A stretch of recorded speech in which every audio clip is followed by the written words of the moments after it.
ગઈકાલે સુરત શહેરના ઝોનથી 3 વિસ્તારમાં 2 પોલીસ સ્ટેશન કતારગામ અને મૈદરપુરા ખાતે આઈપીસી 392-397 જીપી એક્ટ 135 મુજબ 2 અલગ અલગ ગુના રજીસ્ટર થયેલા હતા, જેની એમઓ એ રીતની હતી કે જે અર્લી મોર્નિંગમાં રેલવે સ્ટેશન કે બસ સ્ટેશનથી જે મુસાફરો આવે આ મુસાફરોને રિક્ષામાં બેસાડીને આગળ લઈ જઈ અવાવરું જગ્યાએ ઊભા રાખી અને એમને લૂંટી લેવામાં આવતા હતા. તો આવા 2 ઇન્સિડન્ટ ગઈકાલે રાત્રે 2 થી 4 વાગે અર્લી મોર્નિંગમાં 2 ગુના અલગ અલગ પોલીસ સ્ટેશનમાં દાખલ થયેલા હતા. આ ગુનાની ગંભીરતાને ધ્યાને લઈ ઇમિડિયેટ મૈદરપુરાની ડિસ્ટર્બની ટીમ કામે લાગી અને ગણતરીના કલાકોની અંદર જ 4 આરોપીઓને પકડી લીધેલા છે અને તેમની પાસેથી તમામ મુદ્દામાલ રિકવર કરેલો છે, જેની અંદર જે મેઇન મુખ્ય આરોપી છે ઇમરાન ઉર્ફે બીડી, જે કામરેજનો રહેવાસી છે, જે અગાઉ 27 વખત અલગ અલગ ગુનાઓમાં પકડાયેલો છે.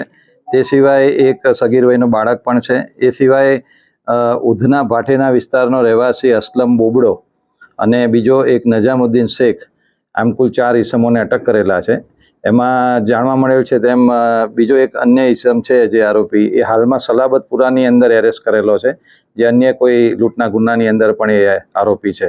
આમાં 4 જે ગુનેગાર છે એ આ પ્રકારની કામગીરી કરવામાં માહેર છે અને મૈદરપુરાની પોલીસે ગણતરીના કલાકોમાં જ આરોપીને મુદ્દામાલ સાથે જબ્બે કરેલા છે અને આગળની કાર્યવાહી હાથ ધરેલ છે.